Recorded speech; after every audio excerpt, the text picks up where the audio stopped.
Okay, let's finish with the smaller nonfiction case. But this time, I'm going to let Baby Squirrel do the talking. Okay. Say some things about the book.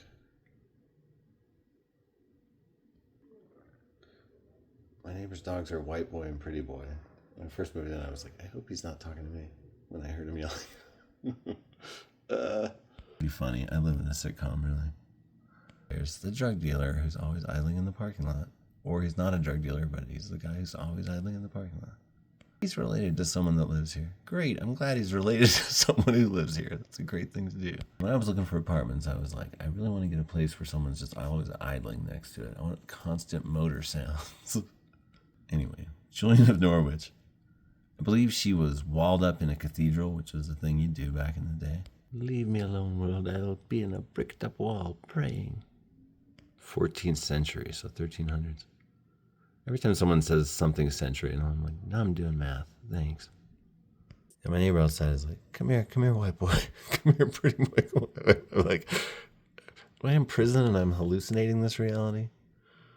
I just broke my glasses. Stupid screw fell out and I gotta find that. But that's an interesting tableau. So this was the first book written by a woman in English. I've read parts of it. It's kind of interesting. It's also just a bunch of ye old religious thoughts too, you know. No, it's pretty good stuff. What I was reading, pretty intense, interesting worldview, you know. Just because I am a woman, must I therefore believe that I must not tell you about the goodness of God. This looks coming back, I'm telling you. Oh, I love this old book. Look at this, how this looks. Incredible. Incredible title. I love that title. I quoted that title in my book of my chapter of epigrams. Since my book is a maximalist work, it starts with a chapter of epigrams from other people's words. Did I show that in the survey? I wonder. I mean, I could just like stare at this cover, you know. I totally have a poster of that framed. Anyway, hard not to fetishize books as objects sometimes because they're such beautiful objects. But this is actually like a work of anthropology, I think. The California grape workers. A union story. 47 to 50. Big strike. Well, I might read this sometime. I love stuff like this. Baltimore Review. Okay, I have this because... Look, I have a sort of essay in here. Mike Smith, Notes from a Slowly Dying Suburbanite. 150. I want to read this. I think it's funny. This is like one of the funnier things I've written. One audience kind of turned on it when I read it to them. Another liked it. I don't know. In the Baltimore Review, 2014. Sometimes, it's called Notes from a Slowly Dying Suburbanite. Sometimes I stop and look at my children. Anodyne, my oldest daughter, so smart and creative and beautiful and independent. Hagen, my son, so quick to laugh, so handsome and with such light in his eyes. And Sonora, my little baby girl, who somehow has the ability to collect all of a person's love and radiate it back to him or her tenfold. I think, it really would be wrong to take all the money and the better car and abandon them. These are jokes, okay? To me, one of the strangest things about human beings is how, when they're alone in a car, they just swear and swear and swear. I think one of the most important skills a parent can cultivate is the ability to comfort an upset child with a simple phrase or metaphor. For instance, yesterday at a party, my 6-year-old daughter popped a balloon, was crying, and I was able to explain that all balloons pop. That's just what they do. Just as all humans die, every one of us, even me and Mom, even you, one by one, all the people you love will die. And then you will also. Everything you are and know will cease to be, just like that balloon. It's so interesting to me how much I can tell about other people just by them telling me they're happily married. Like that they haven't been married very long, or that they're lying. Yes, it's just fascinating how much this tells me about other people. Dark, man, 2014. On a family drive up to Santa Fe, my wife shared a quote with me from educator Maria Montessori. Society must recognize the importance of the child as builder of humanity. Anodyne, stop it. Stop right now. That is rude. And come to bear an appreciation of the psychic roots determining Hagen, stop. Now, or we are going home. Whether the mature adult will seek positive, do I do that to you? Stop, or negative goals. My children have just discovered baby talk, and with it, the limits of my love. I'm looking for a good book for my children that will help to teach them that when they are really feeling emotional about something, feeling vulnerable or bothered or in need, feeling like just breaking down and crying, that it's okay. It's really okay. It's okay to just not cry and to be quiet about it. We were replacing the blinds in my 6-year-old daughter's bedroom, and right now a blanket hangs to cover the window. Anodyne didn't want to keep it up because she says it makes the room too dark, casts creepy shadows, and scares her. I explained to her that waking up to strange men staring into an uncovered window would be way more scary, and I'm guessing by her quietness that helped to comfort her. The kids were screaming in the backyard and one was crying. I ran to the back screen door, throwing it open and accidentally hitting my 3-year-old son in the face with it and knocking him off the back steps.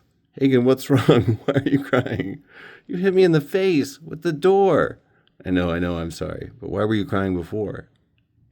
Some people might say that the amount of effort a parent is willing to put into correctly installing his or her children's car seats is a good indicator of how much a parent doesn't want his or her children to die.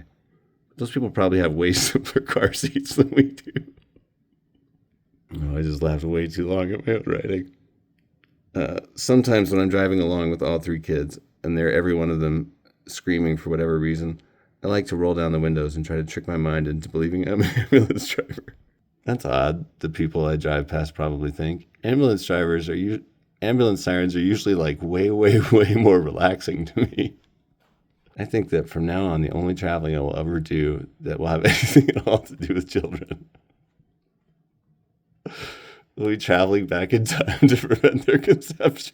Is that funny? That's cracking me up. It's tempting for parents to always offer little short-term incentives to get their kids to act like, come on, get in the car, and I'll give you a piece of gum. But the danger there is that you're ultimately teaching the kids to do things only for immediate rewards. Not good. So maybe instead, whenever possible, try to offer lasting long-term incentives like, come on, get in the car so I won't stop loving you forever. Today was shaping up to be another tedious and ultimately futile slog full of housework and home maintenance, but in an instant everything changed. I was walking out to the car to look for shoes for my kids when something stuck to my foot in the wet grass. A piece of paper. Instant winner, it read. Free any 1.25 to 1.5 ounce packet of McCormick taco seasoning. That really happened. All I was trying to do was explain the smoke detector, and suddenly all the kids were weeping. That also happened. Several times a day I see surly-looking fellows in my neighborhood wearing red or blue bandanas. I'm assuming as gang colors for the Bloods and Crips. As someone with young children, I suppose the big question I have is, which gang should I join to best protect them? That's dark. Oh my gosh. Because their new pet rat has gray fur, gray paws, and even a stone gray tail, a mostly stone gray tail, the kids had no trouble at all finding it a name, Brownie. My daughter Anodyne, age 6, got a little car in the mail today saying, Dear Anodyne, thank you for the star baby doll. I named it Anodyne. Love, Sophie. And I said, that's so cool, Anodyne. None of my friends have ever named a doll after me. But then I stopped, and it hit me that I don't really know that for sure. Dude, that's like another person than me in 2014. It's kind of cracking me up, though. I haven't read this in a long time. I imagine that when married parents get divorced, it's fairly important for them to sit down with their children sometimes and explain to them in a calm and loving way that what happened wasn't entirely the children's fault. That one's real subtle. Today I realized that life is just about killing time until you die, and there's really no reason to ever get upset about anything, as it all accomplishes that goal. Then I realized I had achieved Zen. Then I was deeply disappointed with Zen. Then I was okay with it. Shoot, I don't even know what I think about that. That illustrates like just kind of aspect of who I was in my darker moments at the time. They're like Jack Candy vignettes. They can be funny if read in the right way. I think all of them. They all began life as successful Facebook status updates that were kind of satirical and exaggerated. Like there's mostly nonfiction elements, but you can tell that I'm exaggerating and joking. Some of them are straight nonfiction, like that McCormick taco seasoning thing.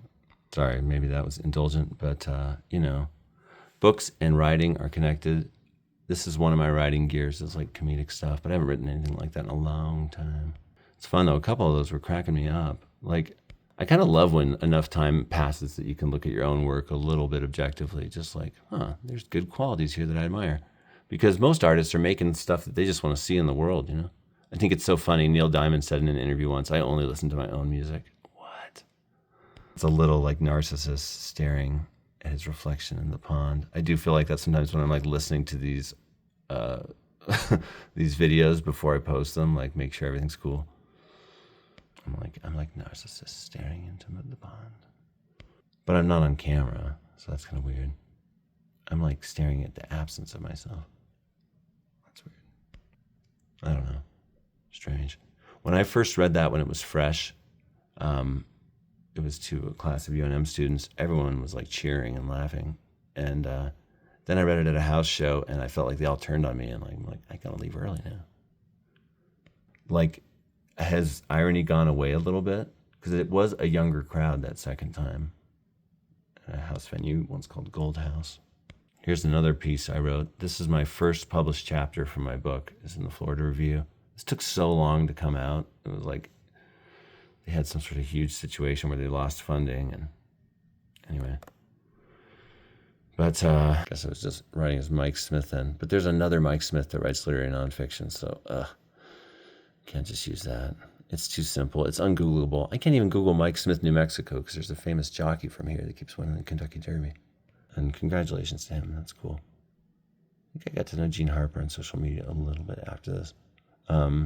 She's cool.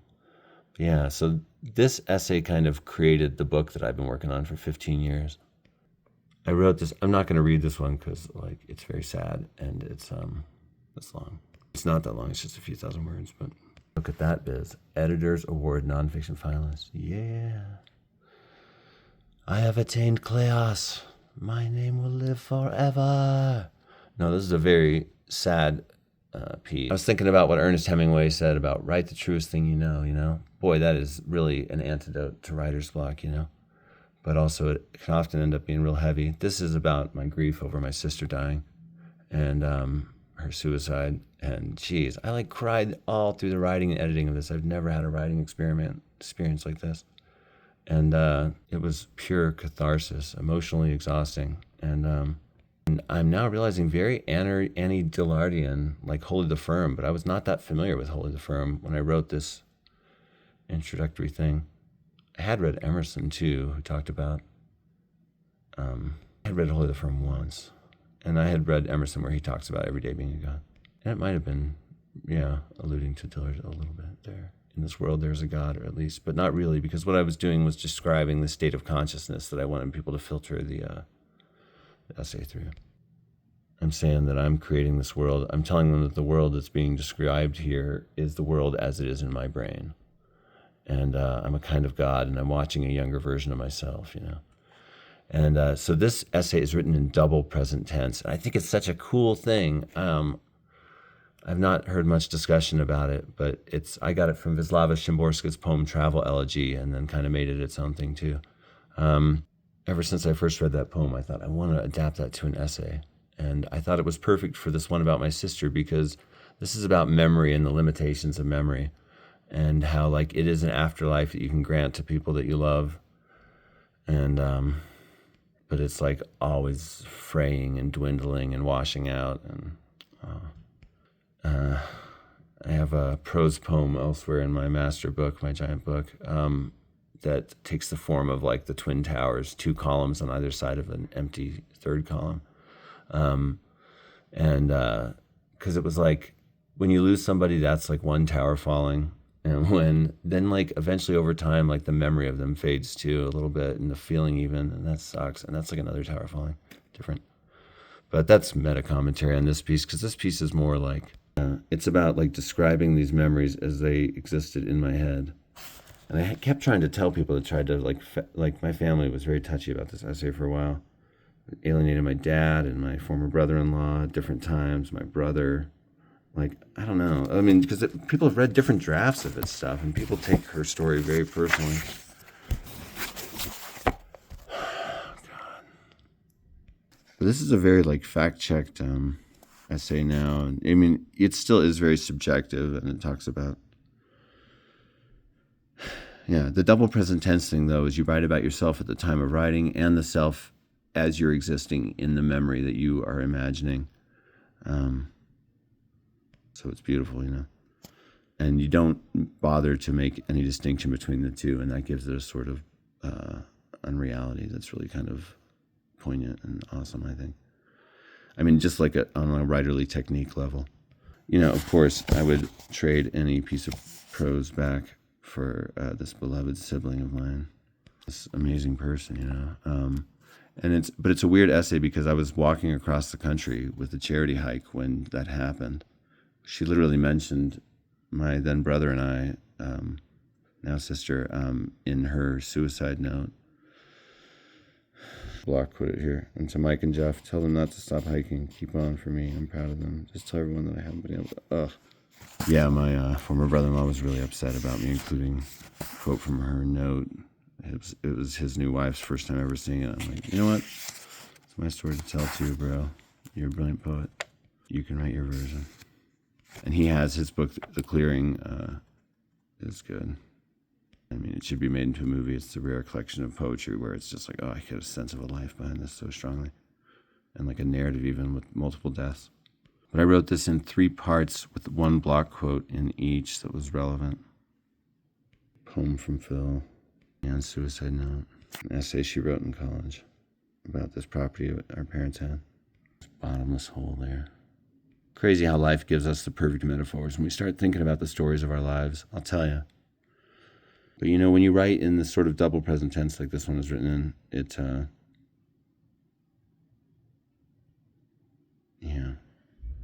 allows you to end in a beautiful moment in the past, you know, in an immediate way. Yeah, I love writing. I love reading and I love writing. I don't really separate them. It's like a big connected world, you know. I want to be a part of it. James Baldwin is just the best. Do I want to read his essays? Yes. I've read his short stories and they're incredible. I read a novel from him and it was great. And I've definitely seen a million interviews with him on YouTube. I watched that great documentary about him. I've taught Sonny's Blues so many times. I feel like I know that story inside and out. It's so great and so well written. Just a masterpiece of a short story, a high level, up there with The Dead, honestly. O.J. Simpson. Yeah, this is the basis for that fantastic Ryan Murphy show. That was so interesting. It's such an interesting story. I mean, I lived it as a 90s teen. This book looks smudgy. Remember, kids, everything nice must be kind of not nice so that your life can only be so good. Don't get greedy. Shabby world and you're condemned to it. Wait, I mean, if this book is what that show is based on, this is probably a well-researched, very good book because that show was really sharp. Like, it's a really interesting story because I think both sides were right, and that's kind of the case that this makes. Prosecution was like, this guy definitely is a murderer that just murdered these people. They were right. And the defense was like, this is such a racist city, and the police department is so racist, and it pervades everything. Like, you can't even have a fair trial in such a racist city. They were also right. And so it makes for a really compelling story. It's just wild. I remember I was on a road trip in like an SUV with my family in like Ohio when that O.J. Simpson chase was going on. So we were like listening to the chase inside a moving vehicle on the radio. My parents were into it for some reason. Just because they knew him as this football player and star of Airplane, I guess. It's a rental car ad guy. I don't love that like his face is on the spine all the time. I'm like, I'm glad I have this murderer face just always looking at. Sometimes it winks. Mike, did you take your medicine? Sometimes it whispers to me to come closer. Face on the book. Anyway, this looks interesting. The Americans, A Colonial Experience, Daniel Borston. Oh, look at this beautiful book. Ah, I love old paperbacks. Winner of the Bancroft Prize in 1959. Nice. Oh, this is great. Checked out in August 1969. Maybe that was when it was written. 58. I find that stuff really interesting. I mean, I guess it's cool that I feel connected to it because ancestors and whatnot, but it's also just really interesting.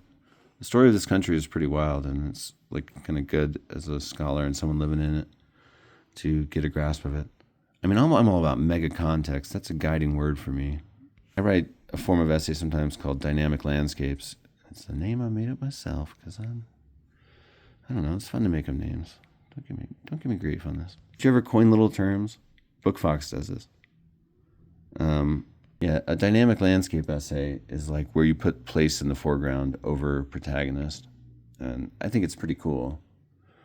And you try to paint some sort of a complete picture.